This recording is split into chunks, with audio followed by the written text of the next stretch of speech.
예. 아주 찬양 너무 잘하시네요. 예. 잘 들었습니다. 감사합니다. 예. 같이 잠깐 기도 같이 하겠습니다.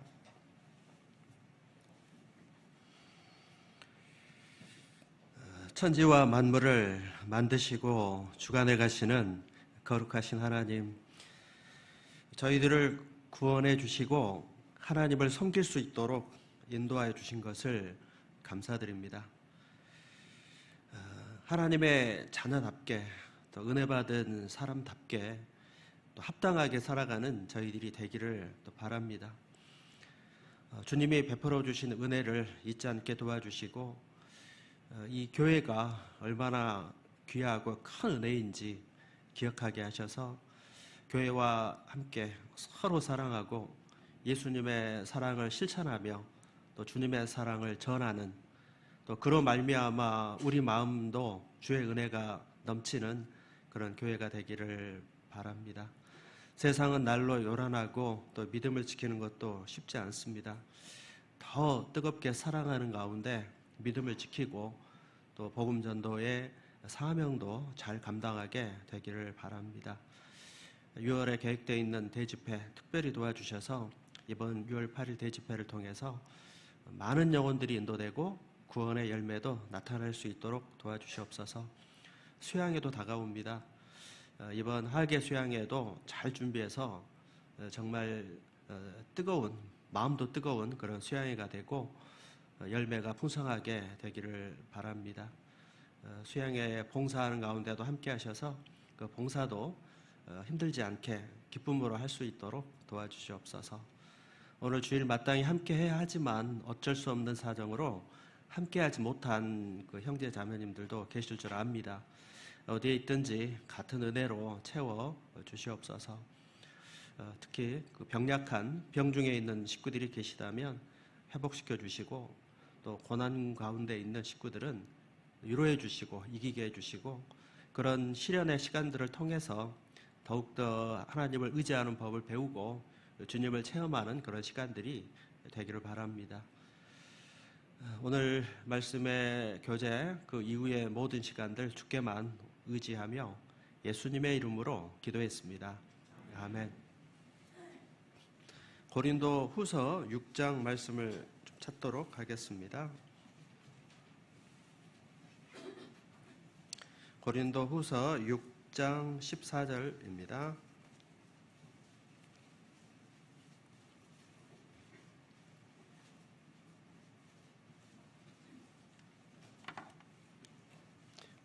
장 14절부터 7장 1절까지가 되겠습니다. 6장 14절부터 7장 1절까지 말씀을 천천히 같이 읽어보도록 하겠습니다. 너희는 믿지 않는 자와 멍에를 같이 하지 말라.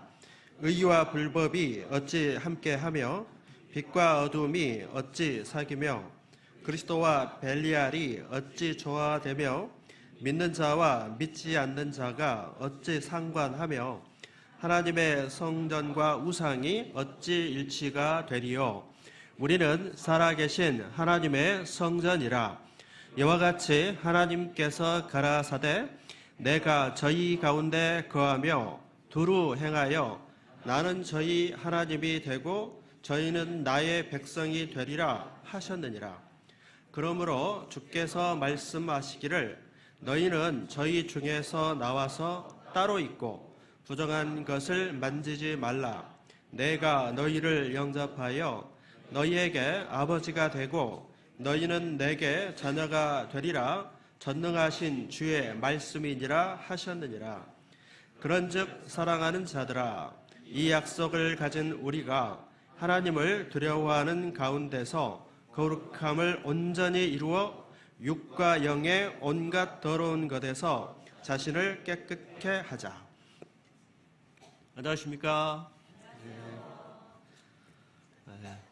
반갑습니다. 네. 저는 그 사모교회에서 왔는데 사모가 어딘지 모르시죠? 알 턱이 없죠. 네. 사모 1, 2, 3호가 아니고요. 사모라는 그 읍이 있는데 그 목포 시는 아시죠? 목포 그 아래쪽에 영산강이 있습니다. 영산강하고 그 강 건너가 바로 저희 동네 사모읍이 되겠습니다. 그래서 행정구역은 영암인데 그 문화생활은 주로 목포와 가까이 하고 있는 곳이고, 여기 포항에는 그 제철소가 유명하죠. 그런데 저희 사모에는 또 저기 조선소 사모중공업이 있어가지고 조선소에서 배를 만드는 것이 좀 유명한 그런 공단 도시이기도 합니다. 거기서 저는 왔고요. 또 모처럼 제가 여기 경북 지역은 진짜 오랜만에 온 것 같아요.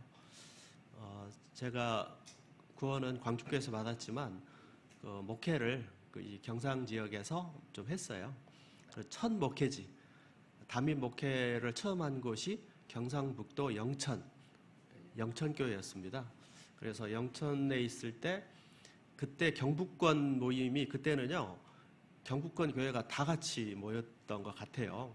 그래서 뭐 후포에서부터 시작해가지고 뭐 구미 이런 데까지 안동까지 다 같이 이렇게 교류를 했던 그런 상황이었었고, 그래서 그때 그 포항교회도 자주 왔었고, 또 포항 와서 물회도 많이 먹고, 또 가끔 저 여유 있을 때 저기 바다 보고 싶으면 포항, 또 영덕 여기를 가고, 또 여기 포항의 죽도시장 그런 데도 자주 왔던 그런 경험이 있어요.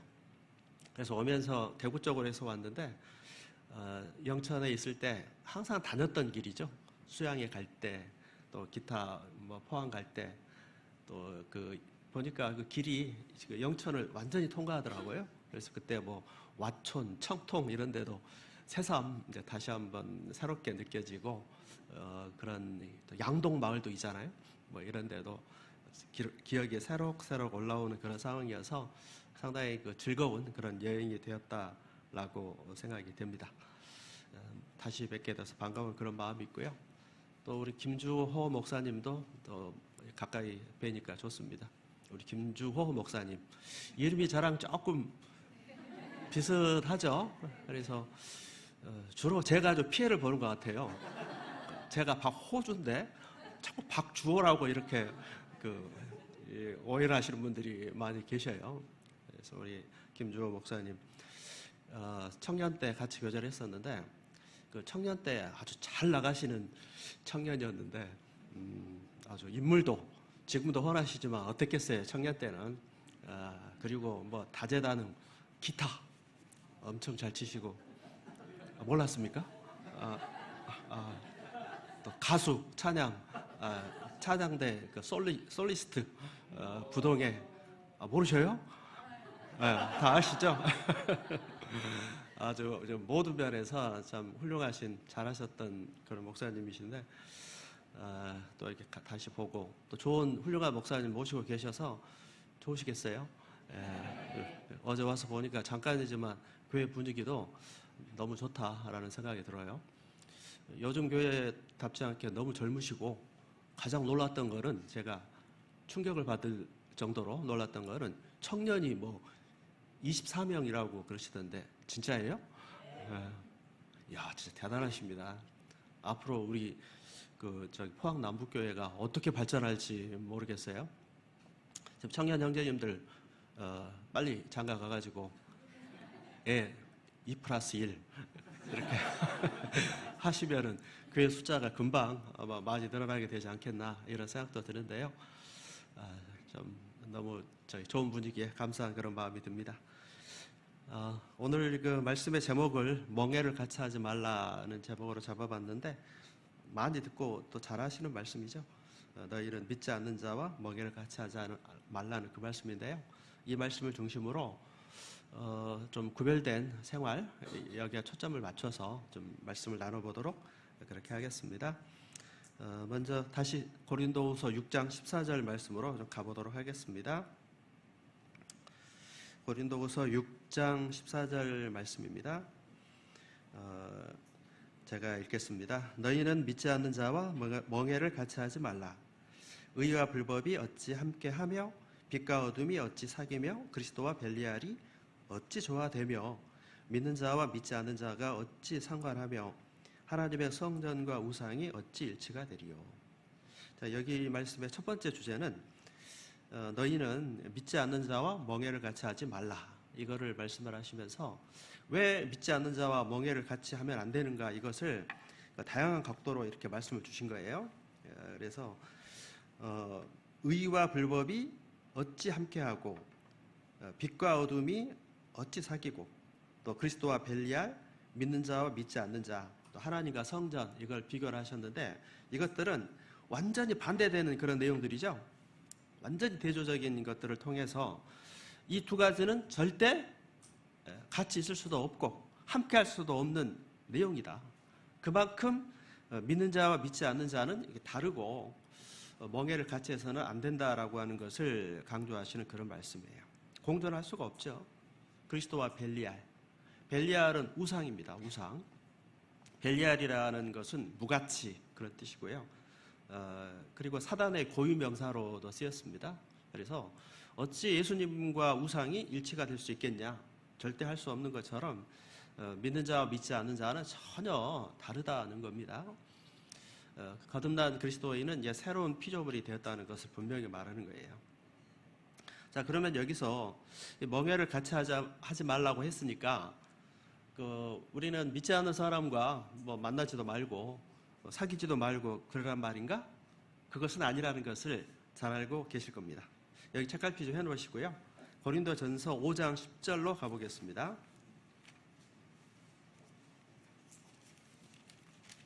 고린도전서 5장 10절입니다.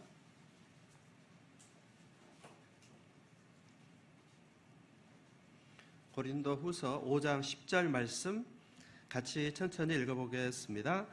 이 말은 이 세상에 음행하는 자들이나 탐하는 자들과 토색하는 자들이나 우상 숭배하는 자들을 도무지 사귀지 말라는 것이 아니니 만일 그리하려면 세상 밖으로 나가야 할 것이라. 자, 멍에를 같이 하지 말라는 말이 세상 죄인들을 도무지 사귀지 말라는 말이 아니라고 그렇게 말씀을 하셨어요. 그럴 것 같으면은 세상 밖으로 나가야 될 것이다, 이렇게까지 얘기를 하셨습니다. 그래서 그리스도인의 어떤 믿지 않는 자와 멍에를 같이 하지 말라는 이 말씀은요, 세상과 구별되라는 그런 말씀인데, 세상 속에서의 그리스도인의 구별은 뭐냐? 세상과 완전히 단절되는 것이 아니라는 것을 말씀을 한 거예요. 마태복음 5장 13절 14절에 보면 너희는 세상의 소금이다, 빛이다, 이런 말씀이 있어요. 우리 그리스도인은 소금이 되고 빛이 되는데 어디에서죠? 세상 밖에 아니고 교회 안에서만이 아니고 세상의 빛과 소금이 되라는 그런 말씀이에요. 따라서 그리스도인의 구별된 삶은 세상 밖에 나가는 것이 아니고 세상 속에 함께 행하지만 살지만 구별돼야 된다, 이것을 말씀하시는 그런 내용이에요. 그것은 뭐와 같냐면, 예를 들어서 바닷가에 가면은 조개, 백합이라는 조개가 있어요. 백합. 그 백합 속에는 뻘 속에 살지만 뻘이 전혀 없습니다. 뻘 속에 살지만 뻘에서 완전히 구별이 되어 있는 모습. 또 물고기. 바닷물은 짭니다. 그런데 물고기 몸속은 짜지 않습니다. 구별이 딱 돼 있어요. 예를 들면 그와 같은 거예요. 우리는 세상에서 벗어나는 게 아니고 세상 속에 살지만, 그렇지만 그리스도인의 순수함, 이것을 지켜라. 그래야만 빛과 소금이 된다. 예수님을 전하는, 주님을 증거하는 그런 증인의 삶을 살 수 있다고 하는 것을 말씀을 한 거예요. 자, 그래서 옛날에 중세 이런 시대에 보면 수도원, 또 가끔 최근에 신앙촌, 이런 운동은 성경적으로 맞지 않는 거예요. 그래서 믿는 사람들이 수도원, 산속에 들어가서 자기들끼리 세상과 구별되어서 죄를 이기는 이런 모습은 사실은 성경적으로 보면은 맞지 않다는 거죠. 그래서 그리스도인의 삶은 세상 속에 들어가서, 그렇지만 그들과 섞이지 않고 구별된 가운데서 그 순수함을 지키는 가운데 살아가서 그들에게 예수님을 전하는 복음의 빛을 나타내는 것이 그리스도인의 삶이라고 하는 것을 말씀을 한 거예요. 자, 그리고 너희는 믿지 않는 자와 멍에를 같이 하지 말라 이렇게 말씀을 하셨는데, 이 멍에를 같이 하지 말라는 그 말씀의 의미가 무엇일까? 이것도 좀 더 구체적으로 생각해 볼 필요가 있을 것 같은데, 멍에를 같이 하지 말라. 그게 무슨 말일까? 그것은 우리가 세상 속에 살지만 믿지 않는 사람과의 좋은 관계를 맺고 살아가지만 믿지 않는 자와 멍에를 같이 하지 말라는 것은 그 세상 사람들의 죄에 참여할 수 없다. 이것을 말씀을 한 겁니다. 또 믿지 않는 자와 멍에를 같이 하지 말라는 그 말씀은 우리가 믿지 않는 사람들과의 어떤 그 마음의 중심의 교제를 나눌 수 없다. 이런 말씀을 또 그런 것도 생각해 볼 수 있습니다. 특히 그 우리의 신앙적인 문제 있잖아요. 신앙적인 문제를 믿지 않는 사람과 교제를 하고 상의할 수 있을까요? 그럴 수가 없는 거예요. 그래서 믿지 않는 자와 멍에를 같이 하지 말라는 것은 세상 죄에 참여할 수 없다, 그런 뜻도 있고, 우리 마음의 중심의 교제를 세상 사람과 믿지 않는 자와 나눌 수 있느냐? 그럴 수 없다는 것이거든요. 자, 내 마음의 중심의 교제를 그리스도인이 세상 사람과 나누게 되면 위로를 받는 게 아니라 자칫 더 힘들어지기도 하고, 나보다도 상대방에게 어떤 실족해하는, 구원받지 못하게 하는 그런 일이 될 수도 있는 겁니다. 왜 그럴 수밖에 없냐면 믿는 자와 믿지 않는 자는 영이 달라요. 너희는 믿지 않는 자와 멍에를 같이 하지 말라. 그 뒤에 나오는 말씀 보면 완전히 반대잖아요. 전혀 다르거든요. 의와 불법, 뭐 빛과 어둠, 뭐 그리스도와 벨리알. 이만큼 세상과 그리스도는 다르고, 거듭난 그리스도인과 그렇지 못한 사람은 완전히 다른 거예요. 우리 구원받은 사람은 새로운 피조물이에요. 그 안에 하나님의 영이 있어요. 성령의 인도를 받는 게 신앙생활인데, 거듭나지 못한 사람은 세상적으로 아무리 착해도, 아무리 전문가라 해도 그리스도의 영이 없잖아요. 그러니 우리 마음이 통하겠습니까? 안 통하는 거죠. 그래서 확실하게 구원받은 사람이 내 가족이라 해도, 내 가장 친한 친구라고 해도 믿지 않는 자와 내 마음의 중심을 나누면 그 영적인 교제가 되겠냐, 그 해소가 되겠냐? 안 된다는 거죠.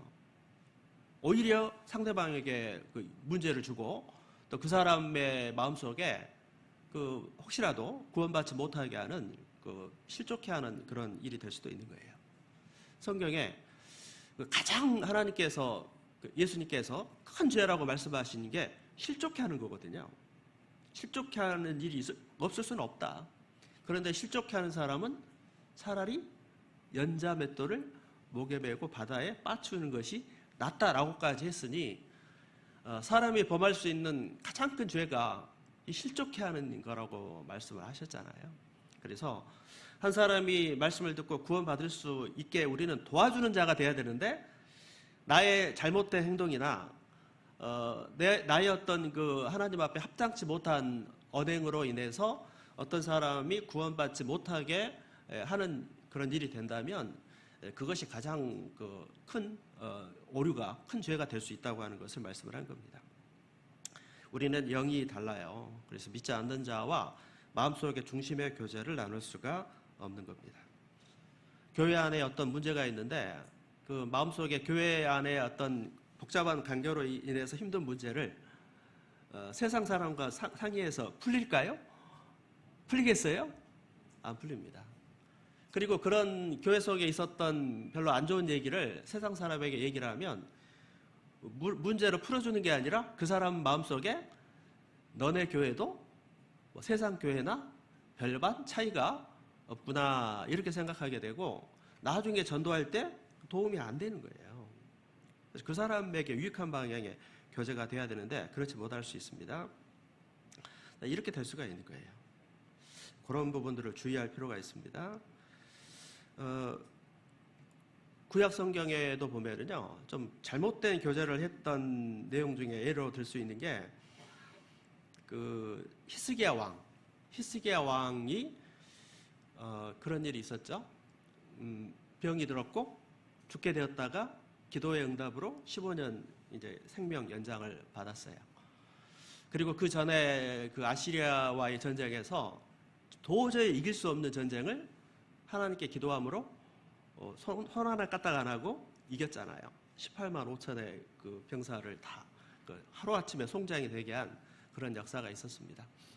자, 그런 일로 인해서 히스기야는 강해졌고 유명해진 거예요. 더구나 이제 병 들었다가 하나님의 그 도우심으로 병 낫기까지 했으니까요. 그때 신흥 강대국이었던 바벨론 왕이 병문안을 왔죠. 그때 히스기야가 무슨 생각인지 성경에 그 내탄고를 다 보여주고 하나도 남기지 않았다 이렇게 기록이 되어 있고, 그것으로 인해서 히스기야가 책망받는 내용이 성경에 기록이 되어 있습니다. 아니, 히스기야 왕은 무엇 때문에 그 바벨론 왕을 그렇게 잘 대해주고 자기 속까지 그렇게 다 열어줬을까? 아무리 친해도 쓸개는 내주면 안 되는데 쓸개까지 다 내준 거죠.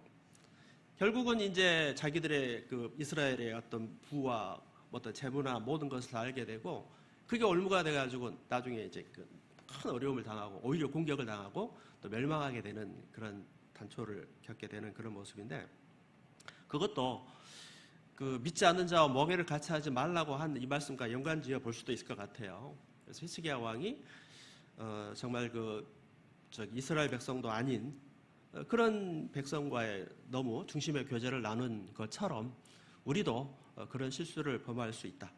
그렇다면 히스기야 왕은 왜 그랬을까? 이런 생각을 해본다고 한다면 아마 자기의 위세 이런 것들을 좀 자랑하고 싶은 마음이 있지 않았을까라는 생각도 들어요.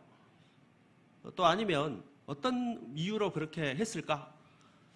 그 바벨론 왕과 좀 인간적으로 좀 친하고 싶은 마음, 또 그리고 의지하고 싶은 그런 마음도 있지 않았을까라는 생각이 들어요. 그 당시 바벨론은 신흥 이제 강대국이거든요. 이제 그 상황 속에서 뭔가 자기 자신의 위세를 드러내고 또 그 사람과의 좋은 관계를 맺기 위해서 좀 과도한 그런 행동하는 이런 모습인데, 우리도 이런 것을 통해서 교훈을 받을 수 있다고도 생각이 돼요. 우리도 자칫 하나님을 의지하기보다는 어떤 사람, 어떤 전문가, 또 훌륭한 사람, 내가 가까이 하고 싶은 사람, 그런 사람들을 인간적으로 의지하여 그들과 어떤 구별되지 못하고 이렇게 중심의 교제를 나누고 이렇게 할 수도 있잖아요. 그건 옳지 않은 거죠. 우리의 신앙생활의 모습은 사람을 의지하지 말고 누구를 의지하라? 당연히 하나님을 의지해야 되거든요. 그래서 세상 사람과의 관계는 담담하게 해가면 되는 거예요. 뭐 세상적으로 아무리 잘 나가고 훌륭한 사람이라고 해서 사람 의지할 거 없습니다. 우리는 그보다도 하나님만을 의지하고 행해야죠. 자, 멍에를 같이 하지 말라는 이 말씀의 의미, 우리가 세상 죄에 참여할 수 없고 또 마음속의 중심의 교제를 믿지 않는 사람과 나눌 수 없다. 자칫 오히려 어떤 문제만 더 생길 수도 있다고 하는 것을 말씀하시는 그런 내용입니다. 그래서 우리 그리스도인의 마음속의 깊은 교제는 누구와 나눠야 되겠습니까? 하나님과. 그리고 사람은 형제 자매들과 나눠야죠. 또 형제 자매들과 풀기 어려운 것은 또 목사님과 상담을 하고, 그게 말씀을 의지하여 풀어나가는 그런 어떤 교제의 방법이다, 이렇게 할 수가 있는 거예요.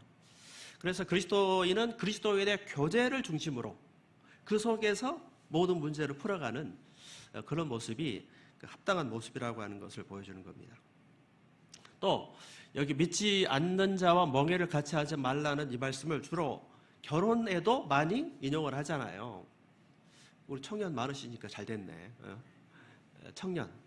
청년들의 기도 제목 중에 한 가지는 이제 결혼이 중요한 기도 제목이 될 거라고 생각을 합니다. 그리고 결혼 참 중요합니다. 왜냐하면 결혼을 어떻게 하느냐에 따라서 그 사람의 신앙생활의 모습이 완전히 달라질 수가 있어요. 그래서 내가 신앙생활을 정말 잘해야 되겠다고 마음을 먹은 사람은 합당한 결혼을 하게 될 거예요.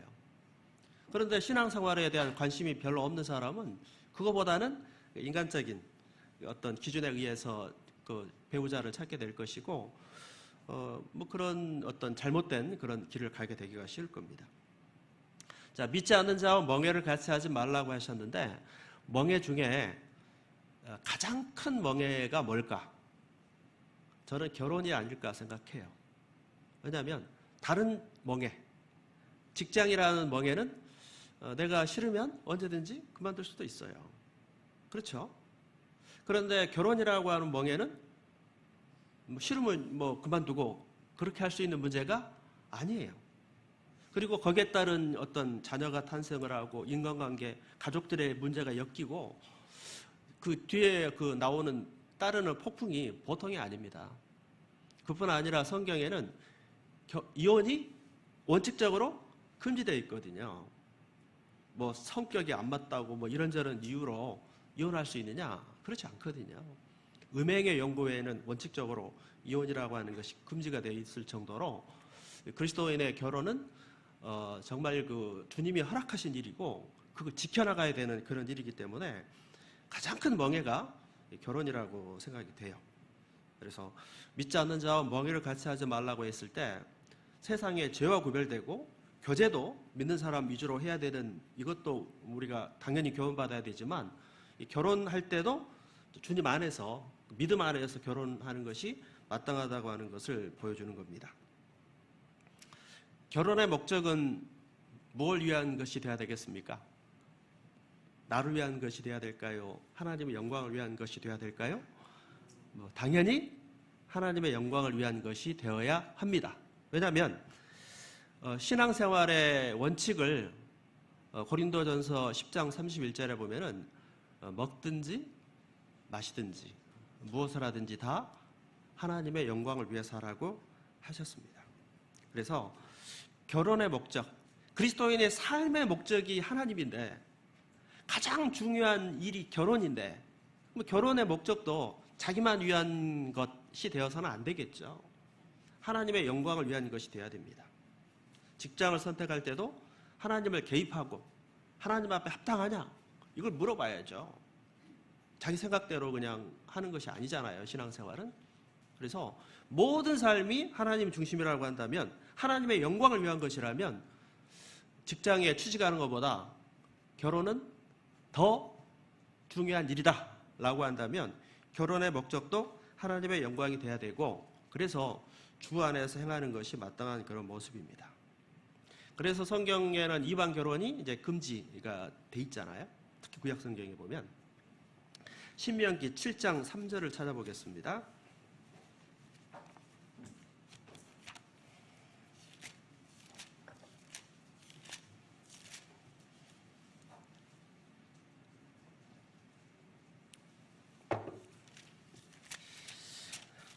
제가 감기가 좀 걸렸다가 거의 나았는데 아직 완전하지 않아가지고 목소리가 그다지 제 마음에 안 들어요. 저도 이해해 주시기 바랍니다. 7장 3절, 2절부터 보겠습니다. 신명기 7장 2절부터 4절까지 제가 읽어볼게요. 내 하나님 여호와께서 그들을 내게 붙여 너로 치게 하시리니 그때에 너는 그들을 진멸할 것이라. 그들과 무슨 언약도 말 것이요 그들을 불쌍히 여기지도 말 것이며. 3절 말씀 3, 4절은 같이 읽겠습니다. 또 그들과 혼인하지 말지니 내 딸을 그 아들에게 주지 말 것이요 그 딸로 내 며느리를 삼지 말 것은 그가 내 아들을 유혹하여 그로 여호와를 떠나고 다른 신들을 섬기게 하므로 여호와께서 너희에게 진노하사 갑자기 너희를 멸하실 것임이니라. 자, 이방 결혼을 금하신 그런 말씀인데요. 여기에 보면 이방 민족과 이제 가까이 하지 말라는 말씀을 2절에 하고 계시죠. 그래서 가나안 땅에 들어가면 그들을 진멸하고 언약도 하지 말고 불쌍히 여기지도 말라 이렇게 말씀을 했어요. 잔인하네. 그런 게 아니고 왜 이렇게 진멸하라고 했을까요? 가나안의 그 원주민들은 우상 숭배하고 아주 흉악한 죄를 짓는 악한 민족이기 때문에 그들과 언약하면 그렇게 되는 겁니다. 그래서 완전히 구별될 것을 말씀을 한 거예요. 그리고 3절에는 혼인하지 말지니, 결혼을 완전히 금하셨는데 그 이유가 뭐냐? 4절에 결혼하면 믿지 않는, 우상 숭배하고 도덕적으로 하나님을 믿지 않는 그 자녀들과 결혼하게 된다면 4절에 그가 내 아들을 유혹하여 그로 여호와를 떠나고 다른 신들을 섬기게 함으로, 이렇게 되면 어떻게 됩니까? 하나님이 진노하시죠. 그래서 여호와께서 너희에게 진노하사 갑자기 너희를 멸하실 것임이니라. 왜 하나님이 그렇게 하지 말라는 거예요? 너희를 위해서. 이스라엘 백성이 하나님을 떠나서 죄 가운데 살게 되면 하나님의 진노가 임하게 되고 더 큰 안 좋은 결과를 맺게 되기 때문에 경고하시는 그런 말씀인 거예요. 자, 이방인의 결혼을 금지하고 믿지 않는 자와의 어떤 교류를 금하신 이유가 하나님께서 이방인을 싫어해서 그러신 것이 결코 아닌 거예요. 어떤 사람들은 잘못 이해하면 왜 이방 민족이라고 해서 그렇게 차별하고 그러면 되느냐, 이렇게 오해할 수도 있는데 그렇지 않습니다. 성경에는 이스라엘 백성들에게 이방인이라고 해서 함부로 대해서는 안 된다, 이렇게 말씀을 했고, 또 마태복음 1장에 나오는 예수님의 족보에도 이방 여자들이 여럿이 등장을 하잖아요. 이방인이라서 문제가 되는 게 아니고 이방 민족들의 어떤 그 우상숭배, 그 다음에 도덕적인 타락, 거기에 이제 타협해서는 안 될 것을 말씀을 하신 그런 내용이에요. 그래서 이방 결혼을 금하신 거예요. 마찬가지로 현재 우리의 신앙생활도 가장 중요한 명예가 결혼이라고 말씀을 드렸는데, 결혼을 잘못하면 신앙생활을 잘하기가 매우 어려워져요. 특히 자매님들은 더 그럴 거예요. 둘이 마음을 합쳐도 신앙생활이 좀 잘 안 되는 경우가 있는데, 한쪽이 구원도 못 받았고 하나님의 일 하자고 하면 다 반대하고, 그러면은 쉽지 않죠. 어려워지는 거죠. 그래서 그 어려운 길, 안 좋은 길을 내가 굳이 택해가지고 가면 좋을 일이 없잖아요. 그래서 이제 결혼을 좀 주의하라, 우리가 그렇게 얘기를 하는 겁니다. 특히 구약 시대에는 그 이방 민족과의 결혼하는 것을 그렇게 금한 일들이 많이 있어요. 그 에스라서에도 보면은 그 중간 시대에 그 에스라가 개혁 운동을 하잖아요. 그때 또 이스라엘 민족들이 그 이방 결혼을 하고 그것을 지도자들이 앞서서 하고 있는 거예요. 그때 에스라 선지자가 막 그 애통해하는 모습이 어떻게 묘사가 되어 있냐면, 막 속옷, 그러니까 겉옷을 찢고 또 그 머리털과 수염을 막 뽑았다, 이렇게 묘사가 되어 있어요. 그 당시 이스라엘에서 옷을 찢고, 이것은 마음의 그 애통함, 슬픔, 괴로움을 표현하는 거예요. 거기다가 더 나아가서 자기 머리털을 뽑고 수염을 막 쥐어뜯고, 무엇 때문에 그랬죠? 그 동족들이 이방 결혼을 해가지고 하나님 앞에 그 타락한 모습을 너무 슬퍼하는 것을 보면, 그 에스라의 그 동족들을 사랑하는 마음, 하나님을 사랑하는 마음이 느껴지지 않아요? 자기 일도 아닌데 그 동족들의 그 죄로 인해서 막 그렇게 괴로워하는 모습을 보면 정말 그 훌륭한 믿음의 사람이라는 생각도 들고, 또 에스라의 마음속에 하나님의 백성이, 그것도 지도자들이 그 이방 여인을 취해서 결혼하는 모습에 대해서 이렇게 슬퍼하는 모습을 보면 이게 하나님 앞에 합당치 않다고 하는 게 너무나 분명한 그런 모습이죠. 이 에스라의 이런 간절한 기도의 결과, 나중에 그 사람들이 다 돌아와서 우리 돌이키겠다, 이방 여자들 다 보내겠다, 회복하는 일이 그렇게 기록이 돼 있죠. 그래서 믿지 않는 자와 멍에를 같이 하지 말라 하셨습니다. 우리는 세상과 확실히 구별돼야 돼요. 세상 속에 살지만 세상 죄와 구별되고, 또 마음에 있어서도 확실하게 구별되는 가운데 살아가야 되고, 또 결혼할 때도 정말 내가 주님의 자녀로 주님 뜻대로 신앙생활을 잘하기를 바란다면 결혼도 하나님께 맡겨야죠. 내 방법대로 하려고 하지 말고 하나님 제게 합당한 짝을 주세요. 내가 원하는 짝을 찾으려고 하지 말고 하나님이 주신 짝을 찾으려고 하는 게 좋은 겁니다. 그래서 결혼 문제를 하나님께 맡기고 나는 주님만 바라보고 살면 하나님이 때가 되면 내가 원하는 나에게 가장 맞는 짝을 하나님이 연결시켜 주시는 거예요. 그런데 결혼할 때도 안 됐는데 내 님은 어디 계실까? 누구실까? 그럴 필요가 있을까요? 전혀 없어요. 그리고 그렇게 하면 결혼 잘할까요? 제가 보기에는 아닌 것 같아요. 주님만 바라보고 살아가는 청년들이 나중에 가면 더 잘해. 주님의 허락하심 속에서 훨씬 낫습니다. 그렇게 하는 것이 맞습니다. 또 교회 안에서의 결혼 추진하는 것도요, 교제 속에서 하는 게 좋습니다. 그래야지 뭐 자기들끼리 막 나는 네가 좋아 뭐 이런 식으로 하면요 안 좋아요. 자칫 교제가 무너지고 깨져요. 조심하셔야 됩니다. 그래서 우리 교회 안에서의 결혼은 대체적으로 이렇게 중매를 해서 하는 경우가 대부분이잖아요. 그 절차를 잘 맞춰서 하시는 게 좋아요. 어른들도 마찬가지예요. 주변에 이제 자기 자녀가 결혼할 때가 되면 우리 구역에 있는 청년 형제가 있으면 관심이 있잖아요. 그래서 이제 누구랑 좀 연결했으면 좋겠다 그렇게 할 때 일방적으로 하기보다는요 항상 좀 조심하고 교회와 교제 속에서 하시는 게 좋아요.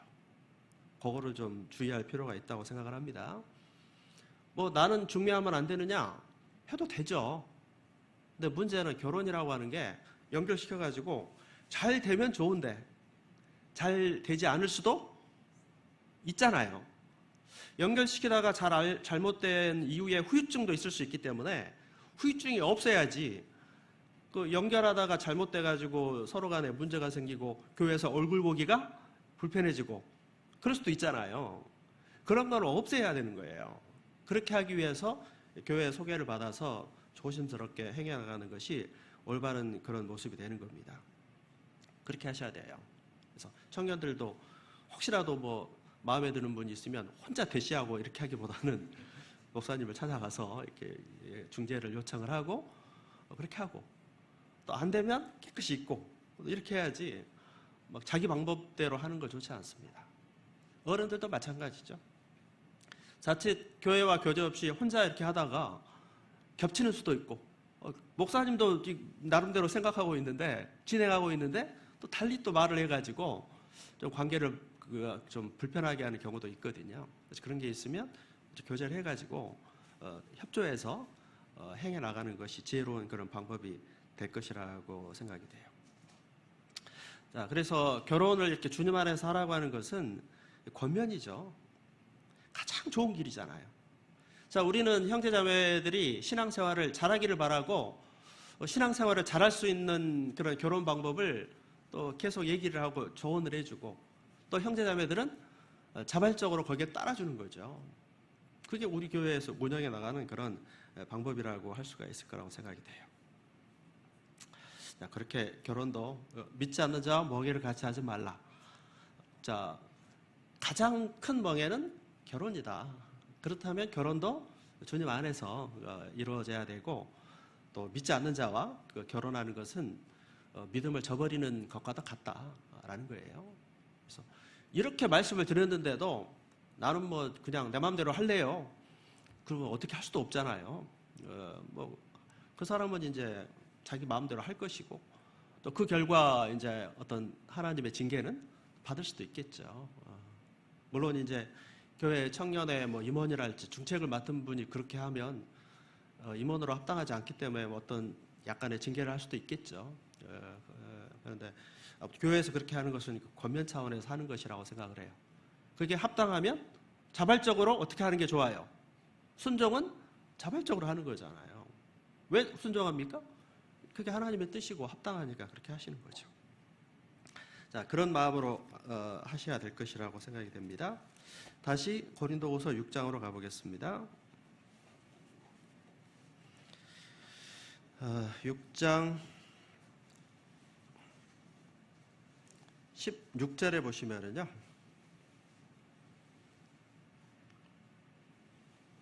16절.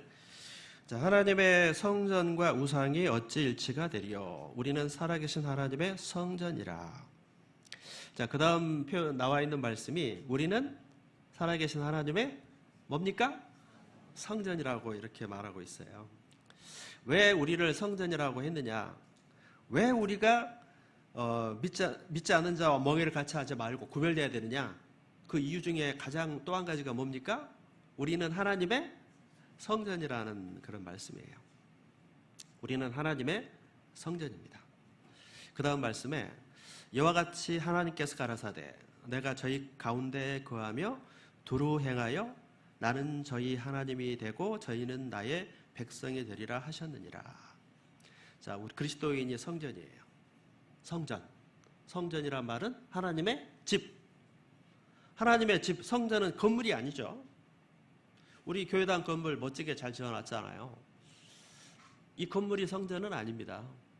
이 건물 안에 있는 누구? 우리들, 형제 자매님들이 주인이고 형제 자매님들이 성전이에요. 하나님은 형제 자매님들 속에 계시지 이 건물에 계신 게 아니에요. 우리 형제 자매님들이 야외 교제 가셔가지고 이 자리에 아무도 없다면 여기는 교회가 될 수가 없는 거잖아요. 그래서 성전은 구원받은 형제 자매들이다. 바로 우리들이 내가 살아계신 하나님의 성전이다. 그리고 하나님께서 내 안에 거하시고 우리 가운데 두루 행하시고 그 다음에 나는 저희 하나님이 되고 저희는 나의 백성이 되리라는 이 표현, 이 교회가 얼마나 엄청난 것인지를 보여주는 거죠.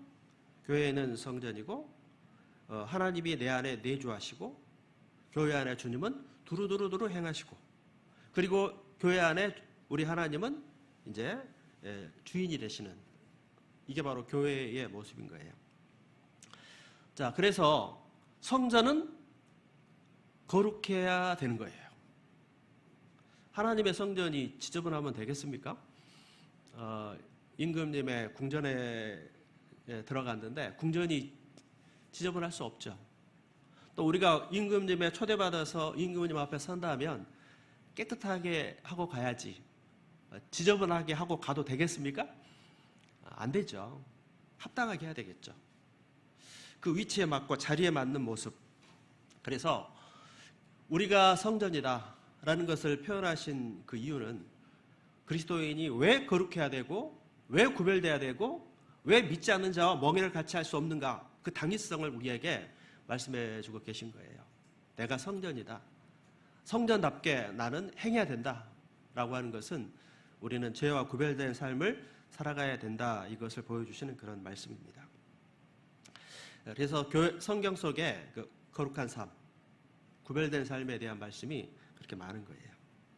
데살로니가 전서 4장 3절에 보면은 하나님의 뜻은 이것이니 곧 너희의 거룩함이라. 하나님의 뜻이 뭡니까? 거룩한 게 하나님의 뜻이라고 얘기를 하셨어요. 베드로전서 1장 16절에는 내가 거룩하니 너희도 거룩할지어다. 이 베드로전서 1장 말씀이 레위기 11장 말씀을 인용한 말씀이거든요. 레위기 11장에는 어떤 말씀이 있느냐? 그 짐승의 규례, 정결한 짐승, 부정한 짐승, 그 말씀이 쭉 기록이 되어 있어요. 자, 왜 동물을 하나님께서 어떤 동물은 정하고 어떤 동물은 부정하고 구별하셨는가? 어떤 기준으로? 왜 그런 말씀을 하셨는가? 그게 동물이 깨끗하고 더러워서가 아니고 교훈하시는 거예요. 그리스도인의 구별된 삶, 거룩한 삶의 모습을 교훈하시기 위해서 인용을 하신 겁니다. 그래서 거기에서 말씀하신 그 굽이 갈라지고 새김질하고 뭐 이런 동물들은 정하다 얘기를 하셨는데, 굽이 갈라지는 게 세상과의 구별이에요. 믿지 않는 자와 멍에를 같이 하지 않는 겁니다. 물고기 중에는 지느러미와 비늘이 있어야 정해요. 이 지느러미와 비늘도 세상과의 단절, 구별입니다. 곤충 중에는 뛰는 다리가 있어야 정하다. 세상의 죄를 뛰어넘어가라, 그 말이잖아요. 그래서 레위기 11장 말씀에 거기에 그 말씀에도 내가 거룩하니 너희도 거룩할지어다. 결론적으로 나와 있거든요. 그래서 이 거듭난 그리스도인은 성전이다. 하나님의 집이기 때문에 내가 성전이고 우리 교회가 성전이니까 당연히 세상과 구별되고 깨끗해야죠. 내 삶이 깨끗해야 되고 우리 교회가 하나님 앞에 쓰임받고 우리 교회를 통해서 전도가 잘 되고 교회가 존재하는 목적이 하나님의 일꾼, 하나님의 영광을 위한 용사들이에요. 힘을 모아서 전쟁을 하는 거거든요. 마귀와의 영적 전쟁을 행하는 모습인데 하나님 앞에 쓰임받는 군사, 영적 승리하는 그런 군사가 되기 위해서는 열심히도 살아야 되지만 반드시 전제되어야 되는 것 중에 한 가지가 죄와의 구별이거든요. 교회가 죄와 구별되고 말씀 중심으로 완전히 거룩한 가운데 있을 때 하나님이 우리를 쓰신다고 하는 것을 우리는 명심해야 됩니다. 그래서 우리의 교회의 목적이 하나님의 일꾼이요 복음 전하는 일이라고 한다면 왜 우리는 죄가 교회에 들어오는 것을 강력하게 이걸 막아야 되느냐? 죄가 들어오면 복음의 역사가 안 나타나기 때문에 그런 거예요. 왜? 하나님이 안 쓰시니까요. 하나님이 죄와 함께 할 수 있습니까? 안 되거든요. 그런데 우리는 불완전하기 때문에 가끔 실수를 하나요, 안 하나요? 하잖아요. 그러면 말씀을 통해 계속 그것을 빨리 정결케 하는 거죠. 빨리 돌이키고 빨리 회개하고 그걸 통해서 또 교훈을 받고 그래서 이제 지켜나가는 거죠. 그래서 계속 말씀을 전하고 교제를 막 하고 그게 이제 우리 교회를 지켜가는 모습이고 교회를 순수하게 지켜가는 가운데서 내 믿음도 지켜가는 그런 모습이라고 말씀을 드릴 수가 있는 거예요. 자, 우리 구원받은 사람을 살아계신 하나님의 성전이다 이렇게 말씀을 하신 겁니다. 성전이니까 거룩하라, 깨끗하라, 구별되라.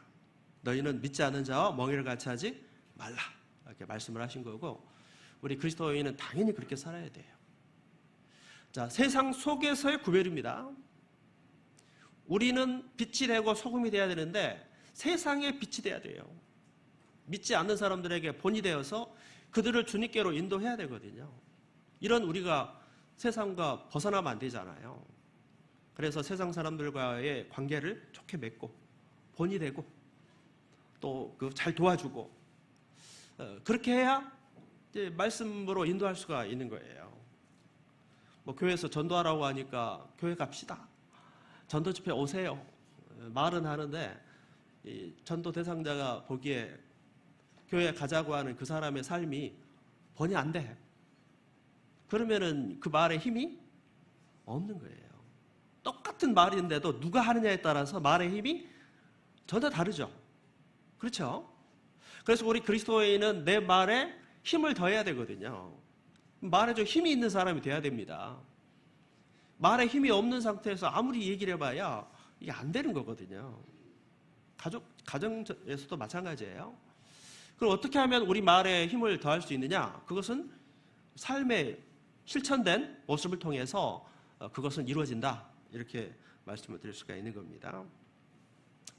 자, 그 다음 다시 고린도후서 7장 1절로 가겠습니다. 7장 1절입니다. 그런즉 사랑하는 자들아 이 약속을 가진 우리가 하나님을 두려워하는 가운데서 거룩함을 온전히 이루어 같이 읽겠습니다. 육과 영의 온갖 더러운 것에서 자신을 깨끗게 하자. 또 7장 1절 말씀이 참 중요한 말씀인 것 같아요. 요약해서 결론적으로 주신 그런 말씀이라고 생각이 됩니다. 그런즉 사랑하는 자들아 이 약속을 가진 우리가 그랬는데 이 약속이 뭘까? 우리는 약속을 갖고 있다 그 말은 앞에 말씀하신 거잖아요. 우리가 성전이 되고 하나님이 나의 아버지가 되고 우리가 자녀가 되고 우리에게 천국이 약속이 돼 있잖아요. 이 약속을 가진 우리입니다. 우리에게는 약속이 있습니다. 자, 우리 구원받은 사람은 천국의 상속자인 거예요. 이걸 항상 생각해야 되고 그러니까 우리는 거룩한 삶을 살아라 그 말이잖아요. 약속이 있잖아요. 그리고 하나님의 약속은 반드시 이루어져요. 하나님은 여호와 약속의 하나님이에요. 언약의 하나님입니다. 성경은 약속입니다. 구약은 옛 약속, 신약은 새로운 약속, 성경 전체가 하나님의 약속. 그 약속은 무슨 약속? 구원의 약속. 천국의 구원의 약속이 성취가 반드시 되죠. 그 안에서 내가 있는 거예요. 우리는 약속을 받은 그런 사람이기 때문에 우리 그리스도인은 거룩하게 살아야 됩니다. 구별돼야 됩니다. 말씀대로 살아야 돼요. 우리 그리스도인은 행복한 사람이에요. 약속받은 사람입니다. 그래서 신명기 33장에 하나님께서 이스라엘 백성들에게 너는 행복자다 이렇게 말씀을 하셨어요. 고린도후서 6장 보겠습니다. 6장 10절에 보세요. 바로 옆에 있는 말씀이죠. 6장 10절의 말씀 또 같이 읽어보겠습니다. 근심하는 자 같으나 항상 기뻐하고 가난한 자 같으나 많은 사람을 부요하게 하고 아무것도 없는 자 같으나 모든 것을 가진 자로다. 자, 구원받은 사람에 대해서 또 어떻게 표현하셨습니까? 모든 것을 가진 자다 이렇게 말씀을 하셨어요. 성경에 말하는 그리스도인은 행복한 사람이고 모든 것을 가진 자다 이렇게 얘기를 하셨어요. 자, 우리는 이런 특권을 부여받은 그런 사람인 것을 항상 기억하고 살아야 됩니다. 왜 우리가 모든 것을 가진 자냐? 모든 것의 주인 되신 하나님께서 나의 하나님이 되셨잖아요. 그리고 우리는 하나님 앞에 기도할 수 있고 그 기도를 하나님께서 들어주시기 때문에 그렇습니다. 주님의 영원하신 팔이 우리 안에 있습니다. 나의 의로운 오른손으로 너를 붙들리라. 이사야 41장에 보면은 신명기나 이런 말씀 보면 팔에 대한 말씀들이 많이 나와요. 찬송가에도 주의 친절한 팔에 안기세. 그 중에도 오른팔은 그 당시 관습에서 오른팔은 왼팔하고 완전히 달라요. 그 중동 사람들에게 오른손과 왼손은 달라요. 악수를 왼손으로 청하면 안 됩니다. 결투신청. 오른손으로 이렇게 해야 돼요. 왼손은 밑닦는 손이에요. 완전히 다르거든요. 그래서 하나님의 하나님 손이 없잖아요. 근데 나의 의로운 오른손이라고 의인화해서 표현한 것은 하나님의 권능의 편을 말하는 거예요. 그 오른손으로 너를 붙든다라고 하는 것은 하나님께서 나의 보호자가 된다. 그래서 이스라엘은 행복자다라는 거예요. 이스라엘 백성들이 말씀 앞에 순종하고 말씀대로 살면 만사가 형통했습니다. 그 신명기 28장에 약속하신 말씀이 그대로 다 이루어지는 거예요. 근데 왜 선민 이스라엘의 역사는 복을 받기보다는 그 저주받은 벌받은 일이 더 많으냐? 하나님이 부족해서가 아니고 이스라엘 백성이 하나님의 약속을 지키지 못했기 때문인 거예요. 이것은 지금 우리도 마찬가지입니다. 우리가 하나님 말씀 앞에 순종하느냐 그렇지 않느냐에 따라서 우리의 운명은 결정이 되는 것이다. 이렇게 볼 수가 있는 겁니다. 우리는 약속을 갖고 있는 사람이다. 우리는 모든 것을 가진 자다. 특권층인 거예요. 그런 마음을 가지고 항상 살아야 됩니다. 너블리스 오블리주란 말이 있죠. 뭔가 세상적으로 그 지도층으로서의 의무를 좀 다하라 그런 뜻이죠. 자, 이 세상의 지도자도 있습니다. 정치적으로 아주 높고 또는 경제적으로 부한 대기업의 총수랄지 그런 분들은 영향력이 굉장히 크잖아요. 그분들의 나름대로 지켜야 될 도리가 있는 거예요. 자, 우리 거듭난 그리스도인은 영적으로 본다면 하나님 편에서 본다면 그야말로 우리는 특권층이잖아요. 항상 그런 마음을 가지고 세상 사람에 비해서 세상 것이 좀 부족하다고 용기를 잃거나 그러지 말고 우리는 더 위대한 것을 갖고 있다는 그런 마음을 가지고 세상의 부요함이나 세상 사람들의 영광스러운 것을 부러워하지 말고 또 세상 사람들에 대해서 그들의 운명, 구원받지 못한 운명에 대해서 불쌍히 여기는 그런 마음을 가지고 도와주는 마음을 갖는 거예요. 항상. 직장 생활 가운데서도 그 믿지 않는 사람들에게 본이 되고, 될 수 있으면 도움을 받는 게 아니라 도와주려고 항상 힘을 쓰고, 또 가장 큰 도움은 그 복음을 전해서 구원받게 하는 것이 가장 큰 도움이 될 겁니다. 우리는 이 약속을 가졌고, 자, 그런즉 사랑하는 자들아, 이 약속을 가진 우리는 약속을 갖고 있죠. 그 다음에 이 약속을 가진 사람은 하나님을 두려워하는 가운데서 거룩함을 온전히 이루어라.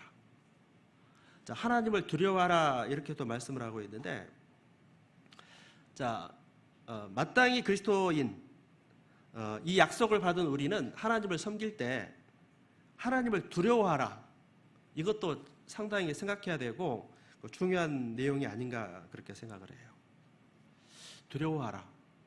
여기서 두려워한다고 하는 것은 뭐 무서워서 두려운 그런 게 아니고, 여기서 두려워함이라고 하는 것은 경외, 이걸 말하는 거예요. 경외하라. 자, 우리가 하나님을 섬길 때 어떤 마음으로 섬겨야 될까요? 경외하는 마음을 가지고 섬겨야 될 것을 말씀을 하신 거예요. 신명기 6장을 한번 보시겠습니다. 신명기 6장, 우리는 하나님을 어떻게 섬길 것인가? 경외하는 마음, 두려운 마음을 가지고 섬겨야 될 것을 말씀을 한 겁니다. 경외라고 하는 것은 공경하면서 두려워하는 것, 그것을 말하는 거예요. 신명기 6장 4절 5절 말씀을 같이 읽어보겠습니다. 이스라엘아 들으라, 우리 하나님 여호와는 오직 하나인 여호와시니 너는 마음을 다하고 성품을 다하고 힘을 다하여 내 하나님 여호와를 사랑하라. 마음을 다하고 성품을 다하고 힘을 다하여 여호와를 사랑하는 그 모습이 경외하는 모습이라고 생각이 돼요. 7장 21절에 보시겠습니다. 7장 21절 또 같이 씁니다. 너는 그들을 두려워 말라. 너희 하나님 여호와 곧 크고 두려운 하나님이 너희 중에 계심이니라. 크고 두려운 하나님.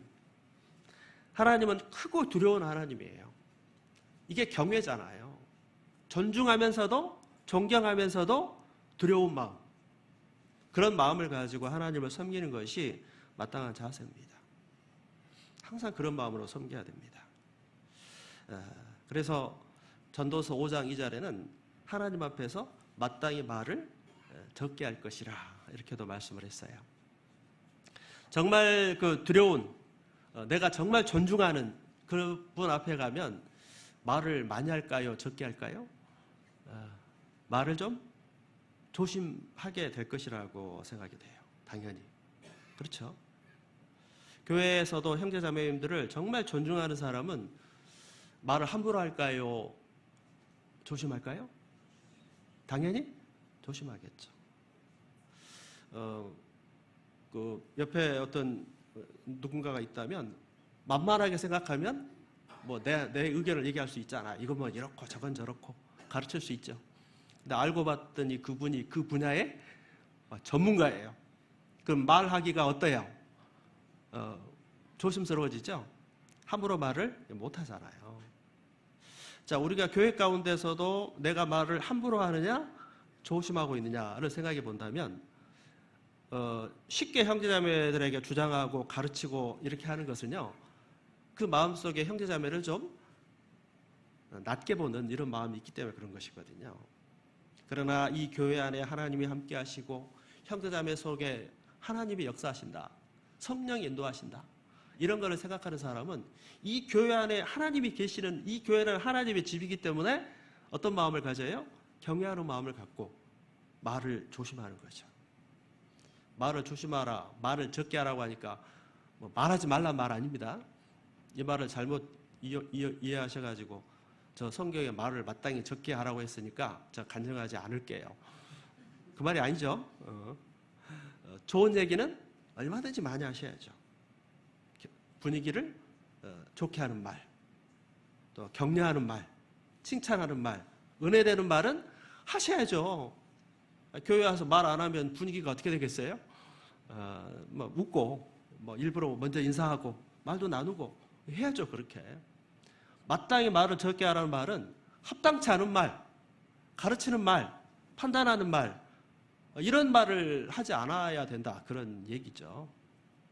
당연히 다 아시겠지만 그런 겁니다. 그래서 하나님을 경외하라는 그런 말씀이죠. 다시 고린도후서 7장 1절로 다시 옵니다. 7장 1절입니다. 그런즉 사랑하는 자들아, 이 약속을 가진 우리가 하나님을 두려워하는 가운데서, 약속 가진 천국의 소망을 가진 우리들은 하나님을 어떻게 섬겨야 되냐? 두려워하는 가운데서 경외하는 마음을 갖고, 그 다음에 거룩함을 온전히 이루어야 됩니다. 거룩함. 당연히 우리는 성전이기 때문에, 하나님의 약속을 가진 자들이기 때문에 거룩함을 온전히 이루라. 육과 영의 온갖 더러운 것에서 자신을 깨끗게 하라. 육과 영의 온갖 더러운 것에서 자신을 깨끗하게 하라. 자, 먼저 육신적으로 어떤 나를 더럽게 하는 그런 죄들입니다. 자, 여기에 우리가 오염돼서는 안 됩니다. 자, 육신적으로 나를 더럽게 하는 도덕적인 죄, 뭐 간음이랄지, 뭐 살인이랄지, 사기, 뭐 이런 것이 다 여기에 포함이 되겠죠. 또 그 정도는 아니라 할지라도 욕설이나 폭언, 뭐 이런 것도 더러운 그런 말이죠. 자, 우리 그리스도인은 더러운 말은 너희 입 밖에도 내지 말라고 에베소서에 보면 말씀을 했어요. 그래서 그게 이제 육을 지키는 그런 모습이에요. 그런데 육신적인 죄로부터도 나를 지켜야 되지만, 그 다음에 육과 영의 온갖 더러운 것도 있거든요. 우리는 죄와 구별되고 세상과 구별되는데, 이 영적으로도 영을 오염시키는 그런 것들도 우리는 멀리하고 주의해야 될 것도 말씀을 하신 거예요. 여기서 영의 더러운 것, 우리 영을 더럽게 하고 혼잡케 하는 게 뭐냐? 그것이 바로 오염된 교리, 나쁜 잘못된 말씀을 자꾸 듣다 보면은 영이 오염이 돼요. 이것은 더 심각해요. 자, 도덕적인 죄나 순간적인 실수도 큰 죄지만 이것보다 더 나쁜 게 이게 영적으로 미혹되는 거, 잘못된 교리에 빠지면은요 정말 큰일 납니다. 잘못된 교리, 잘못된 교훈, 이걸 받아들이면 안 됩니다. 받아들이지 말고 분별해야 되고 구별해야 되는 거예요. 귀가 말을 분별을 해야죠. 우리 입에 보면요, 입에 분별력이 있죠. 썩은 음식 잡수시면 삼켜요, 바로 뱉어요? 변한 음식을 드셨는데 한참 들어가고 나서 이거 썩었네, 그러면 됩니까? 안 되겠죠. 언제 뱉어내야 돼요? 들어가자마자 이거 상했다, 뱉어내야 되겠죠. 이 감각이 안 되면 이제 그 사람은 이제 배탈 나가지고 온갖 고생을 하게 될 겁니다. 그런 것처럼 음식의 맛도 분별하지만 말씀의 맛도 이거 분별해야 되거든요. 이것이 올바른 말인지 오염된, 틀린, 잘못된 사단의 말인지를 구별을 해야 되는데 시작이 비슷하다고 해서 분별을 못하는 거예요. 그러면 안 되겠죠. 우리는 영적 분별력이 있어야 됩니다. 그리고 영적 분별력을 갖기 위해서 어떻게 해야 될까요? 말씀을 부지런히 배우고 듣고, 주일 말씀, 수요 말씀 너무 중요한 거예요. 또 개인적으로 성경을 읽고 연구하고, 이걸 평생 하셔야 됩니다. 이렇게 1년, 2년, 3년 계속하면 이게 분별력이 생기는 거예요. 말씀을 딱 들으면 저게 맞는 말씀이다, 아니 뭔가 좀 이상한데, 쉽게 이제 마음을 안 열고 이제 주의 깊게 보는 거죠. 딱 잡아내는 거예요. 그래서 아무리 유명한 그 목사님의 말씀이라 할지라도 저분이 구원을 받고 하는 말인지 아닌지가 딱 분별이 되는 거예요. 근데 이게 뭐 구별이 안 되면 그걸 막 계속 듣게 되는 거죠. 자, 나쁜 교리, 잘못된 교리에 빠지는 것처럼 위험한 것은 없습니다. 잘못된 교리, 잘못된 선생의 말씀을 자꾸 듣다 보면은요, 이 미혹이 돼요. 생각이 조금씩 바뀝니다. 그러면 어떻게 되느냐? 잘못된 교리에 빠진 사람들의 특징이 교만해집니다. 그리고 이제 불순종합니다. 잘못된 말씀을 자꾸 들으면 현재 지금까지 감사하게 들었던 목사님 말씀은 귀에 들어오지 않게 돼 있어요. 그리고 권면하면 들을까요? 오히려 가르치려고 해요. 그러니까 어떻게 됩니까? 결국 교제를 떠나게 되는 거예요. 저 그런 분 간혹 봤어요. 제가 다른 교회에 있을 때 어떤 형제님이 아주 열심히 살던 교회 중책을 받고 있던 형제님이셨어요. 그분이 말씀도 정말 열심히 들었습니다. 항상 맨 앞자리에서. 근데 어느 순간부터 점차 뒤에 가요. 나중에는 제일 뒤에 앉아 계셔요. 그리고 말씀 시간에 말씀도 안 듣고 자기 공부해요. 자기 공부하는 거예요. 이렇게 되시더라고요. 나중 가보니까 이제 다른 말씀을 계속 들은 거죠. 자, 그런 다른 말씀에 빠지게 되면 자기만 실족하는 게 아니에요. 누가 또 실족을 하죠? 가까운 그 가족이랄지 아내, 남편, 친구 이런 분들에게 얘기를 하게 되고 이런 분들이 이제 거기에 동조를 하게 되면서 몇 사람이 같이 빠져나갑니다. 이제 이런 일이 있을 수 있기 때문에 이런 거를 교회는 빨리 분별해가지고 이거를 가려내야 되는 거예요. 구역 임원이나 이런 분들은, 구역장이나 조장님들은 그런 낌새가 있을 때 빨리 캐치를 해가지고 교회와 교제를 해서 사전 이거를 대처를 해야 되겠죠. 몸의 암세포도 조기 발견한 거하고 늦게 발견한 거하고는 천지 차이입니다. 늦게 발견하면 좀 어려워지는 경우가 있고 많은 손실을 볼 수도 있기 때문에 그런 것들이 있는 거예요. 그래서 영의 온갖 더러움에서도 우리 자신을 지키라고 했을 때 그것은 잘못된 교리로부터 우리가 구별돼야 될 것을 말씀하는 겁니다. 자, 이런 잘못된 교리에 빠져들게 되면 대체적으로 주변, 이 가까운 사람들이 같이 미혹이 되는 이런 일이 생깁니다. 그래서 그때 잘하셔야 돼요. 왜 가까운 사람들이 거기에 미혹이 되기가 쉬우냐? 그것은 인정줄에 매여서 이게 좀 잘못되는 그런 경우가 많이 있는 겁니다. 자, 신앙생활에 있어서 주의할 것 중에 한 가지가 인정이에요. 인정이 나쁜 건 아니죠. 인정 없는 게 좋겠어요? 있는 게 좋겠어요? 인정 없어야 되겠어요? 사람이 인정이 있어야지. 근데 문제는 인정과 말씀을 우선순위로 어디에 둬야 돼요? 말씀이 우선이 돼야 되는데 말씀보다 인정이 앞서 버리니까 이제 인간적인 생각으로 말씀을 등지게 되고 그렇게 되는 거예요. 인정도 중요하지만 말씀 아래입니다. 절대적으로. 항상 이게 명심하셔야 돼요. 그래서 내 개인적인 입장, 개인적인 생각, 내 가족들의 입장보다도 우리는 항상 하나님의 입장, 교회 생각, 교회 입장, 교회가 하나 되는 것, 이것을 우선하게 생각하고 더 중요하게 생각을 해야 됩니다. 그런데 이게 별일 없을 때는 그렇게 할 거라고 생각하는데 실제 문제가 생기면 그게 잘 안 되는 게 또 현실이에요. 미리 마음의 대비를 하셔야 돼요. 문제 없을 때 우리 가족은, 우리 식구들은 어떤 일이 있어도 인간적인 것보다 하나님 말씀을 우선하고 교회의 입장을 먼저 생각하고 그렇게 살기로 기도하고 작정하고 실제로 그런 일이 있을 때 순간적인 감정이 올라올 때 그 감정대로 행하지 말고 좀 기다려줘. 잠잠히. 확인도 안 해보고 뭐 그럴 수가 있어? 뭐 자기 가족 말만 듣고 자기 나름대로 상황 판단을 하고 또 뭐 막 따지고 원망하는 마음을 갖고 그러면 안 되는 거예요. 좀 잠잠히 참고 기다리고 그 다음에 교회 입장을 생각하고 또 좀 교제를 먼저 하고 그런 가운데서 신앙적으로 뭔가 대처해 나가는 그런 것이 필요합니다. 절대 신앙생활은 조급하면 안 돼요.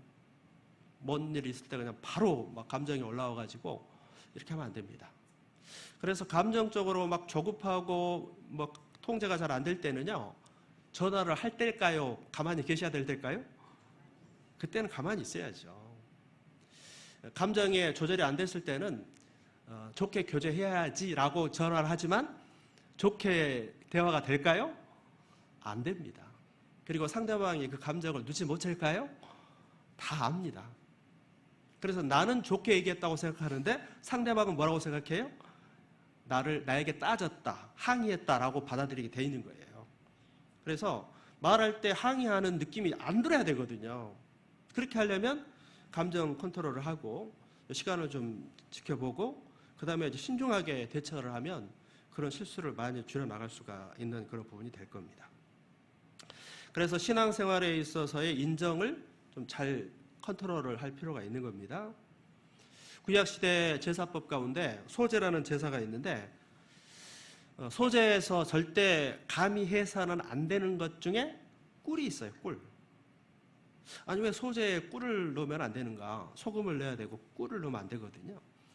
그것은 신앙생활의 그 인정에 치우쳐서는 안 된다고 하는 것을 교훈한 겁니다. 또 구약성경 레위기 10장에 보면은요, 그 나답과 아비후의 그 말씀이 있습니다. 그 아론의 그 아들 나답과 아비후가 하나님 앞에 그 분향을 하는데 다른 불을 드렸습니다. 원래 그 향단의 불은 반드시 번제단에서 불을 붙여야 되는데 그거를 망각했는지 아니면은 뭐 별 대수롭지 않게 생각했는지를 모르겠어요. 다른 불을 붙인 거예요. 하나님 앞에 예배하는 제사하는 그 자리에서 하나님이 정한 그 말씀을 어겼으니 이게 보통 일이 아닌 거예요. 엄청난 일이 있는 겁니다. 자, 하나님 앞에 나아가는데 정말 그 정결법이 잘못되면 바로 죽음이거든요. 그리고 그런 일로 인해서 이스라엘 백성 전체에 하나님의 진노가 임할 수도 있는 것이거든요. 나답과 아비후가 다른 불을 들여가지고 결국 하나님의 그 심판으로 그 두 아들이 죽습니다. 그때 뭐라고 말씀을 하시냐면 하나님께서 아론과 그 다른 살아있는 두 아들 그들을 향하여 가족들이죠. 아론은 자기 아들이고 동생들은 형이에요. 형. 가족이잖아요. 가족 중에 두 사람이 죽었으니 가족 입장에서는 어떤 마음이 들겠어요? 얼마나 가슴이 아프고 그리고 자칫 원망하는 마음이 들 수도 있잖아요. 근데 그때 하나님께서 하신 말씀이 옷을 찢지 말라고 경고하시는 그런 말씀이 기록이 되어 있거든요. 왜 그렇게 하셨겠느냐 그 말이에요. 레위기 10장 찾아보겠습니다. 이 말씀을.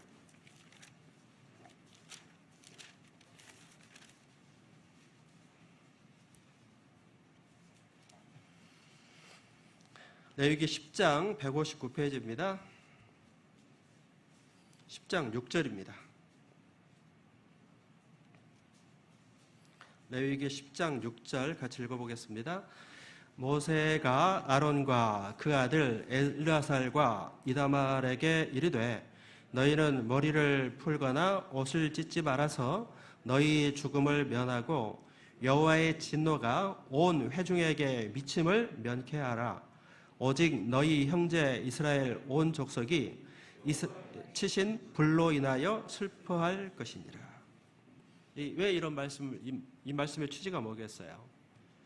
자, 아론과 가족들 입장에서는 내 사랑하는 가족이 지금 죽었으니 얼마나 애통하고 가슴이 아프겠어요. 여기에만 빠져가지고 인간적인 것, 지금 하나님께서 지금 이렇게 행하신 것은 이것이 얼마나 큰 죄고 그것으로 인해서 이스라엘 전체에게 임할 심판도 있을 수 있잖아요. 그래서 그 아론과 이 가족들은 자기 가족들의 개인 일보다도 하나님의 말씀에 불순종한 것을 더 크게 생각하고 그 부분을 더 애통해하라는 그 말이잖아요. 자, 이 말씀도 우리에게 상당히 그 시사하고 교훈하는 바가 아주 크다라고 생각이 돼요. 물론 가족이 그런 일을 당했으니까 슬프겠죠. 당연히. 슬프지 않다면 그건 거짓말이겠죠. 그것도 슬프지만 그거보다 우선해야 되는 것은 하나님을 믿는 사람이라면 하나님의 진노하심에 우리는 다 관심을 가져야 되고, 또 하나님의 진노하심으로 인해서 이스라엘 백성에게 임할 일, 그것에 대해서 더 슬퍼할 것을 말씀을 한 거예요. 자, 만약에 이 상황에서 나답과 아비후가 하나님 앞에 그 범한 죄로 인해서 이스라엘 백성에게 미칠 어떤 그 영향보다도 이 아론이 자기 가족을 잃은 슬픔만 생각하고 자기 그 가족의 죄에 대한 것을 애통해하지 않는다면 올바르지 않다는 거예요. 순서가 이게 바뀌어서는 안 될 것을 말씀을 하는 겁니다. 이처럼 우리의 신앙생활의 모습도 이런 부분이 있어야 되는 거예요. 그래서 항상 그 하나님의 말씀이 우선되고 인정이 앞서지 않도록 주의할 필요가 있습니다. 자, 우리의 영을 더럽게 하는 그 거짓된 교리, 이런 것을 우리는 철저하게 방어해야 되고, 혹시 내 가족 중에 그런 것이 있으면 거기 동조하면 안 됩니다. 반대 자리에 서서 돌이키게끔 도와주는 것이 진정한 그 가족의 그 모습인 거예요. 친하게 교제하던 형제 자매들 가운데도 마찬가지예요. 우리의 교제는 주님 안의 교제잖아요. 만약에 육신적으로 친한 형제님이 이렇게 말씀 앞에 불순종한다면 인정적으로 그 죄에 대해서 받아줄 수는 없죠. 그 형제 자매를 사랑은 계속 유지해야 되지만 그 죄에 대해서는 분명히 선을 긋고 돌이키도록 도와주고, 신앙생활은 서로 도와주는 거예요. 서로 사랑과 선행을 권장하는 것이 신앙생활의 모습이기 때문에 신앙생활을 잘하도록 돕는 게 진정한 교제죠. 인간적으로 친해지는 게 아니에요. 하나님 없이 인간적으로 친해지면요, 그 인정적인 친밀함은 나중에 깨집니다. 그리고 나중에 원수가 돼버려요. 하나님 없이 인간적으로 친해지면요, 오래 갈 것 같죠? 아닙니다. 분명히 깨집니다. 그래서 그리스도인의 교제가 나는 형제님을 사랑하고 형제님과의 친밀한 관계를 영원히 갖고 싶다면 인간적으로만 생각하지 말고 말씀 중심에 굳게 서야 되는 거예요. 그래서 말씀에 올바른 것은 함께하지만 아닌 것은 선을 긋고, 또 말씀에 서도록 서로 격려하고 사랑과 선행을 격려하는, 그것이 진정한 신앙생활의 모습입니다. 그리고 우리 영의 더러움을 지키기 위해서 잘못된 교제를 삼가야 돼요. 교제는 교제인데 유익하지 못한 교제도 있을 수가 있는 거예요. 그 고린도전서 11장에 보면 그런 말씀이 있어요. 저희 모임이 유익이 못되고 오히려 해로움이라. 고린도전서 11장에 그런 말씀이 있거든요. 자, 그리스도인들이 모였는데 유익한 게 아니라 오히려 해로운 모임도 있다고 했어요. 고린도전서 15장 33절에는 속지 말라, 악한 동무들은 선한 행실을 더럽히나니. 자, 악한 친구, 이런 잘못된 교제를 하지 않도록 하시는 것이 참 필요한 거예요. 자, 겉모습은 교제라고 구원받은 사람들이 모였는데 좀 덕이 안 되는 교제를 할 수 있잖아요. 그거 자꾸 하다 보면요, 영이 더러워지는 거예요. 점점 하나님하고 멀어지고 이렇게 신앙적으로 도움이 안 되는 겁니다. 이런 거 주의하셔야 돼요. 예를 들면 형제자매들이 모여서 신앙적인 교제라는 게 아니고 부동산에 대한 교제를 한달지, 다단계 이런 교제를 한달지, 청년들 같으면 모여가지고 나는 누가 좋아, 너는 어때? 만약에 그런 식의 교제를 한다면요, 큰일 납니다. 그건 인간적인 교제죠. 구원받은 사람이 모였다고 해서 다 교제가 아니에요. 구원받은 사람이 모였는데 마귀가 틈타가지고 교제 내용이 이상하게 흘러가면, 그리고 그것을 반복하다 보면은 그 내 신앙의 모습이 점점 이게 타락하게 되고 하나님하고 멀어지고 영이 오염이 되는 거예요. 그러면 안 됩니다. 그래서 하나님을 두려워하는 가운데서 거룩함을 온전히 이루어 육과 영의 온갖 더러운 것에서 자신을 깨끗게 하자. 육신의 죄로부터도 영을 더럽게 하는 나쁜 교리, 또는 잘못된 교제 이런 것들도 우리가 통제를 해야 됩니다. 교제가 잘못됐다는 것을 알면서도 친하니까 재밌으니까 계속 하는 거예요. 그러다가는 큰 손해를 볼 수도 있기 때문에 그렇게 하면 안 됩니다. 그렇게 하면 인간적인 교제는 아까도 얘기 드렸지만 금방 깨져요. 정말 사랑한다면 말씀에 굳게 서서 그런 교제를 나누시는 것이 올바른 모습인 겁니다. 오늘은 믿지 않는 자와 멍해를 같이 하지 말라는 이 말씀을 중심으로 좀 교훈을 받아봤는데, 이 말씀을 마음에 새기고 구별된, 세상과 구별된, 그리고 이 구별된 마음을 가지고 복음을 전하는 그런 우리의 삶이 돼야 됩니다. 이게 돼야 밖으로 복음을 전하는 그런 삶의 모습이 이루어질 것이라고 생각이 됩니다. 일주일 후면 전도 집회 있죠. 그 일주일밖에 안 남았는데 잘 준비해서 큰 역사가 이루어지기를 바랍니다. 근데 분위기 보니까 잘 되실 것 같아요. 네, 기도하겠습니다. 네. 천지를 만드신 거룩하신 하나님, 저희를 구원해 주셔서 감사합니다. 몸된 교회와 사랑하는 형제 자매들을 주셔서 교제 속에서 믿음을 지키며 살아갈 수 있도록 도와주셔서 감사합니다. 우리 교회 하나님 도와주시고 인도해 주셔서 말씀이 잘 전해지게 도와주시옵소서. 마귀가 틈타지 않도록 지켜주시옵소서. 이번 대집회를 통해서 큰 역사 이루어 주시고 올해 학예 수양회를 통해서도 많은 열매를 허락해 주시옵기를 간절히 바랍니다. 이후 시간도 주께만 의지하며 예수님의 이름으로 기도했습니다. 아멘.